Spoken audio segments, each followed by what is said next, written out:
Parce que le biais de confirmation est probablement le biais le plus connu de tous les biais cognitifs. En gros, le biais de confirmation, c'est quand on va choisir des informations qui confirment ce qu'on croit déjà et mettre de côté ce qu'on ne croit pas. Et ça, c'est possible à cause de ce que je vous ai dit au début. On a des ressources attentionnelles et perceptives limitées, donc on ne peut pas se rappeler de tout. On est tous tout le temps en train de choisir.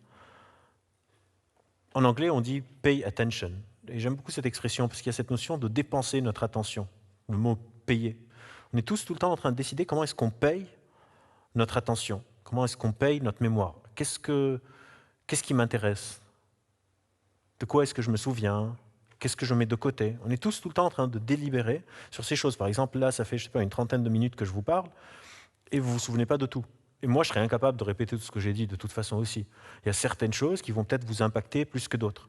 Et dans un monde où on a énormément d'informations, que ce soit par les réseaux sociaux, par Internet, etc., ça devient un peu comme un buffet. Chacun peut aller choisir les informations qui l'arrangent. Et il y aura toujours des informations qui disent tout et son contraire. Et on ne sait pas quel est le poids de ces informations. Je ne sais pas combien d'articles viennent dire que ce truc est important, combien d'articles viennent dire que ce truc n'est pas important. Par exemple, je peux trouver des articles qui disent la meilleure chose qu'un individu peut faire contre le réchauffement climatique, c'est de ne pas manger de viande. Mais je suis sûr que je peux trouver sur Google, si je tape « c'est pas vrai », au moins 1, 2, 3, 4, 5, 10 articles qui peuvent me dire qu'en fait, on s'en fout de la viande. Et vu que j'ai des ressources limitées, je ne peux pas me souvenir de combien d'articles existent dans ce camp pour pouvoir les pondérer. Peut-être qu'il y a 100 000 articles qui disent ça et il y a juste 20 qui disent ce truc. Mais mon biais de confirmation va me permettre de délibérer vers le truc auquel je tendais avant. Et le biais de confirmation vient sous-tendre un autre biais qui est très puissant, qui s'appelle le raisonnement motivé. Le raisonnement motivé, c'est la métaphore que j'aime bien utiliser, parce que je trouve qu'elle marche relativement bien pour expliquer ça. C'est comme si j'ai deux manières de réfléchir.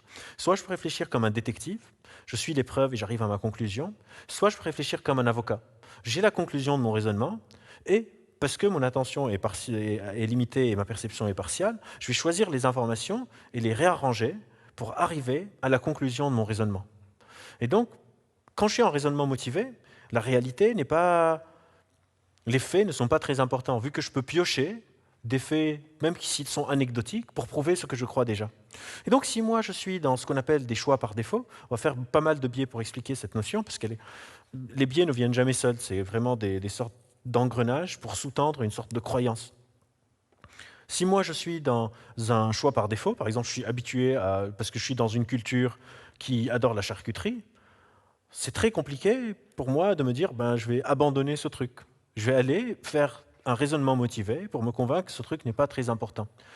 Et il y a plein de manières de se donner un peu bonne conscience. Parce que si moi je pense, encore une fois, rappelez-vous que notre trame, c'est cette contradiction entre nos intentions et nos actions. On dit tous que c'est très important et on ne fait rien derrière. Et quand on a des contradictions comme ça, on rentre dans une sorte de clé de voûte de la psychologie humaine qui s'appelle la dissonance cognitive. La dissonance cognitive, c'est quand j'ai deux croyances qui sont en contradiction, ou une croyance à un comportement, ou deux comportements. Donc moi, je me dis, le climat, c'est hyper important, j'ai vraiment envie d'aller faire ces vacances à Los Angeles. Je sais que l'avion n'est pas très bon, ça me fait une dissonance. Et dès qu'on est en dissonance, il faut qu'on retrouve une consonance. Et les biais de confirmation vont me permettre de retrouver cette consonance. Par exemple, je vais pouvoir sortir de cette dissonance en regardant sur le site d'Air France et voir que je peux payer en arbre le carbone que j'aurais relâché. Genre, je ne sais pas comment ça s'appelle en français, ça s'appelle en anglais du carbon offset.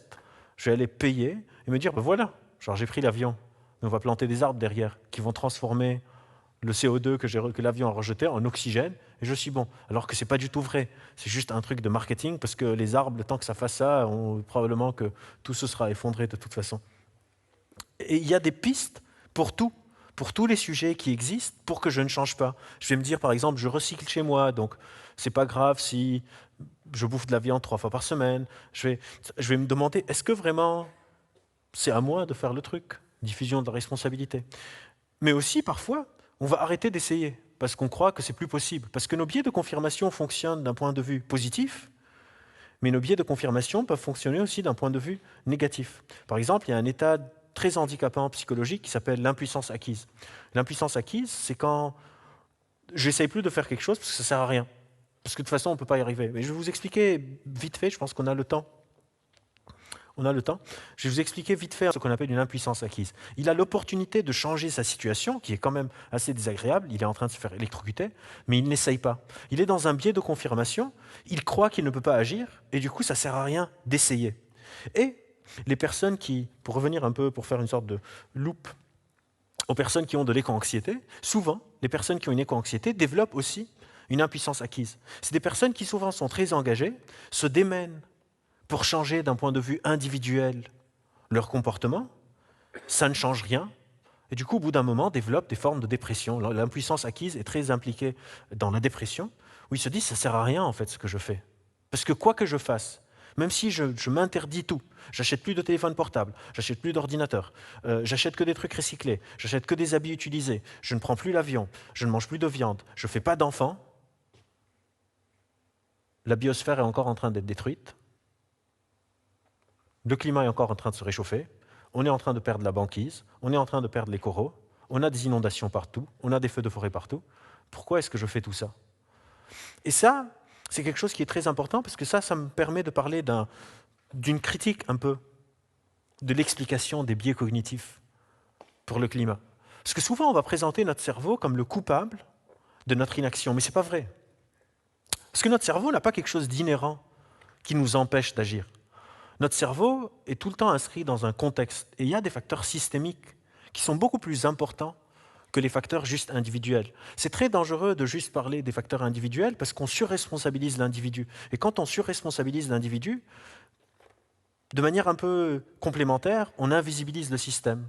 On dit « Ah ouais, si on ne fait rien, c'est à cause d'une zone dans notre cerveau qu'on a vue sur un IRM qui s'active quand on fait ça et qui ne s'active pas quand on fait ci. » Ça, c'est un peu réducteur, c'est un peu simplificateur comme vision. Et c'est important pour moi, en tant que neuroscientifique, de réaliser aussi les limites de ma discipline. Et ça n'explique pas tout, parce qu'il y a des facteurs qui sont beaucoup plus puissants que juste ça.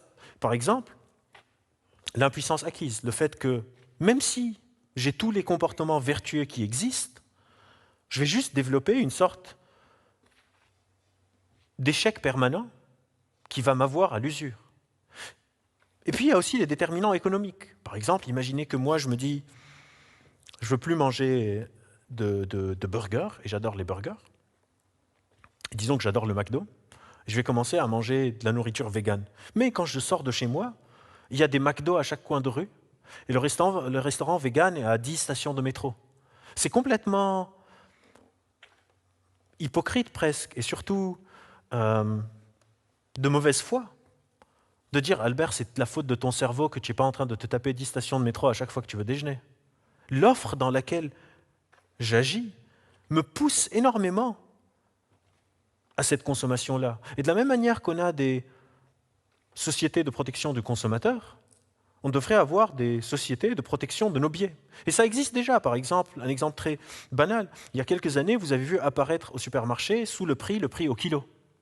Ça, le prix au kilo, c'était pour aider notre rationalité. On n'a pas des sortes de règles de toi en permanence dans notre tête. Et il y avait des marques qui s'amusaient à faire les malins, où par exemple, ils écrivaient sur leur boîte en très grand, en rouge, format familial. Et le format familial était plus cher au kilo que le format pas familial. Donc on a fait une loi. On a dit, les gars, vous ne pouvez pas faire ça. Vous avez le droit de faire votre marketing un peu mensonger, parce que ce n'est pas vraiment mensonger, il n'y a rien qui dit que le format familial doit être moins cher, mais nous, on va aider le consommateur, on va mettre le prix au kilo. Et donc, on a aussi une responsabilité systémique de donner la chance à notre cerveau d'agir. On ne peut pas juste le blâmer et se dédouaner. Quand moi, je vois des offres que Apple est en train de sortir 4 iPhones chaque année, et qu'il y a une forte désirabilité sociale parce que j'ai 20 ans et j'ai envie de frimer avec mes potes, je peux pas me dire que c'est la faute du cortex cingulate antérieur que ce mec est en train d'acheter l'iPhone, et Apple, eux, ils ne sont pas responsables de rien du tout, d'avoir produit 4 téléphones chaque année. Je peux pas me dire que ce n'est pas la faute de EasyJet de faire des allers-retours Paris-Barcelone alors qu'on se l'appelle, et je vois qu'à Barcelone, il y a plein soleil à 30 €, et de me dire que c'est la faute d'Aurélie, parce qu'elle a acheté son billet, parce que son striatum lui a dit que ce n'est pas très important. C'est un peu de mauvaise foi, et c'est important pour moi de le dire, que l'hypothèse que c'est juste notre cerveau qui est incapable d'agir est fallacieuse. Elle est hyper réductrice. Tous ces facteurs sont très importants à prendre en compte, mais il ne faut jamais oublier que nos biais sont contextuels. Et le contexte sociétal, économique, de normes informationnelles dans lequel on baigne est primordial sur la manière dont notre cerveau traite ces informations. Et donc venir commencer notre raisonnement à partir de la strate traitement de l'information sans prendre en compte l'information qui est disponible est pas vraiment très honnête intellectuellement. Parce que la technique nous a sauvés avant, la technique va nous sauver dans le futur. Mais ça, c'est vraiment une sorte de raisonnement circulaire, parce que les Romains avaient aussi une technique. Ça ne les a pas sauvés. Les Mongols avaient aussi une technique. Ça ne les a pas sauvés. Les Grecs avaient aussi une technique. Ça ne les a pas sauvés. Faire le pari que la technique va nous sauver nous permet justement de faire une diffusion de la responsabilité, pas sur les autres, mais sur une sorte de totem magique qui va descendre et nous sauver. Ça frôle presque ce qu'on appelle le scientisme, qui est un peu un gros problème pour nous les scientifiques, qu'une sorte d'intervention fortuite, dont on ignore l'existence, va arriver et nous le permettre. Et on commence à voir ces totems apparaître. Par exemple, il y a 2 mois, je ne sais pas si vous avez suivi, ça n'a pas été très couvert, mais la première usine qui recapture l'oxygène, le CO2 de l'atmosphère et le transforme en oxygène a été inaugurée en Islande. En gros, on a dépensé des millions pour construire un arbre, mais sous forme d'usine. Et c'est vraiment une sorte de métaphore de notre problématique. On aime bien créer des problèmes, les résoudre mal et se dire « voyez, ça marche ». Et cette forme d'abandon à la technique est une forme de nouveau climato-sceptisme. Il y a de moins en moins de gens qui disent « le réchauffement climatique n'existe pas ». Mais il y a de plus en plus de gens qui disent « on n'est pas obligé de faire quelque chose parce qu'on va résoudre le problème de toute façon ». Et ça, c'est tout autant une manière de se déresponsabiliser, de ne pas agir. Et je ne sais pas comment on va résoudre ça, parce que c'est une croyance très très ancrée, parce que l'espèce humaine, en gros, dans mon métier, nous les humains, on est en compétition pour expliquer le monde. Le monde est quelque chose d'ambigu, ça prendrait pas mal de temps pour vous expliquer le pourquoi du comment, mais en gros, on ne sait pas trop quel récit on va se raconter. Et on est une espèce qui aime bien se raconter des récits, et il y a une compétition sur ces récits. Et le récit de la technocratie est un récit très puissant, parce qu'on a éradiqué des maladies, etc. Mais on ne voit pas un peu la face obscure de tout ça. Oui, on a éradiqué des maladies, on a de l'électricité, on a machin, mais on a aussi détruit 50% de la biosphère, on a détruit une grande partie des ressources naturelles, on a pillé une grande partie des ressources naturelles. On a maintenant, pour ceux qui travaillent un peu dans les industries des matières premières, on a un gros problème de pénurie de matières premières. On a un gros problème de fabrication. Maintenant, aux États-Unis, c'est quasiment impossible d'acheter une voiture parce qu'il n'y a plus les puces, en partie à cause de Covid, mais en partie aussi à cause du pillage des ressources limitées qu'on a sur la Terre. Et donc, notre progrès technique vient aussi à un prix. Et la question, c'est est-ce qu'on peut continuer à payer ce prix? Et ce n'est pas du tout mon champ de travail, donc je ne pourrais pas vous dire si c'est oui ou si c'est non. Moi, mon champ de travail, c'est comment est-ce que cela impacte nos prises de décision. Encore une fois, moi, je suis neuroscientifique et psychologue, je travaille sur le facteur humain.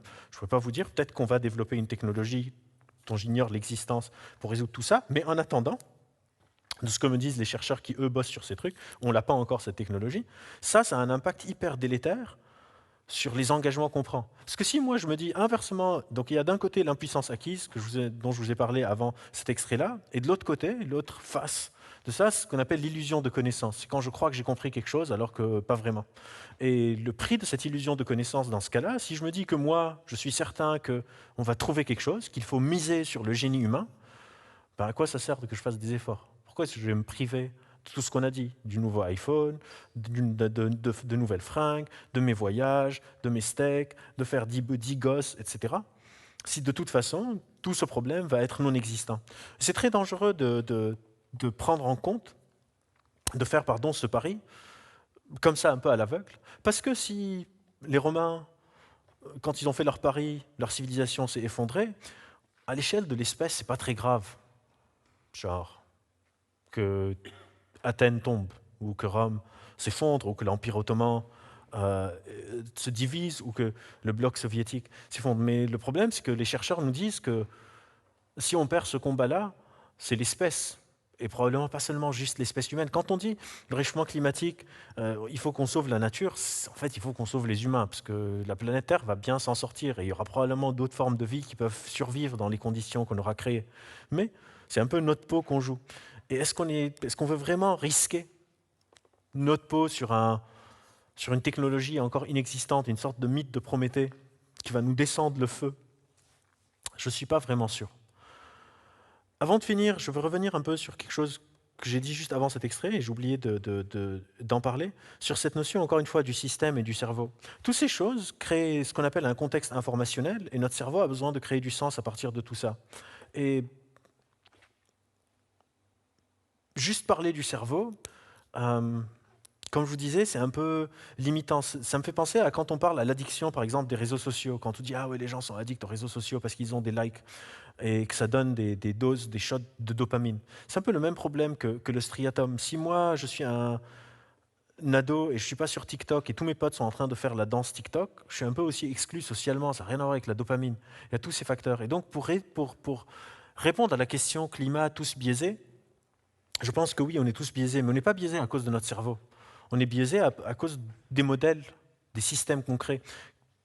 Quand je travaille sur donc, le trait commun entre les différents boulots que je fais, que ce soit en tant que clinicien, en tant que prof à la fac, ou en tant que quand je travaille avec le CSA pour la lutte contre la désinformation en ligne, ou avec le Act Lab sur le réchauffement climatique, la question qui, moi, m'anime, c'est comment est-ce que j'acquiers de la connaissance? Comment est-ce que je sais ce que je sais?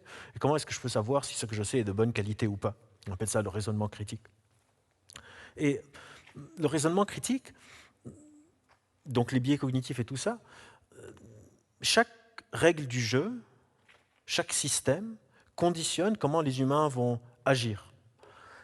Et donc nos biais ne dépendent pas juste de moi, mais dépendent aussi des règles dans lesquelles je me trouve. Et je pense que la manière, si on va avoir une chance de sortir, c'est comment est-ce qu'on va pouvoir changer les règles du jeu. Et ces règles du jeu, on n'y a pas tout le temps accès. Et donc je n'ai pas vraiment la réponse à comment on va faire. Désolé, ce n'est pas mon champ de travail. Mais ce que je sais, c'est que on pourrait réécrire cette phrase et au lieu de dire climat tous biaisés, on pourrait penser ça un peu comme un raisonnement circulaire. Est-ce qu'on n'est pas en train de s'auto-biaiser en permanence? Et est-ce que ce genre de tous biaisés ne serait pas l'ultime manière de nous déresponsabiliser en disant c'est pas notre faute, c'est la faute de nos biais cognitifs? Et c'est important pour moi de réaliser que ce n'est pas le cas. Encore une fois, je n'ai pas vraiment de conclusion à faire parce que je n'ai pas encore de réponse à comment est-ce qu'on peut combattre le raisonnement, les biais cognitifs dans le climat. Le raisonnement critique, on cherche encore dans les sciences de l'éducation le saint graal de comment est-ce qu'on pourrait avoir moins de biais. Moi, ça fait 15 ans que je travaille sur les biais cognitifs, j'ai autant de biais que vous. Il n'y a pas vraiment de différence. On ne sait pas si c'est possible, parce qu'encore une fois, c'est une sorte de fonction de notre cerveau. Mais ce que je sais, c'est qu'on ne peut pas s'en sortir juste en regardant l'individu. On a besoin un peu de changer les règles du jeu. Comment est-ce qu'on change les règles du jeu? Je ne sais pas. Mais j'espère au moins que ça vous donne des pistes pour des personnes qui nous regardent, qui eux savent comment changer les règles du jeu, pour qu'on puisse travailler un peu ensemble pour y arriver.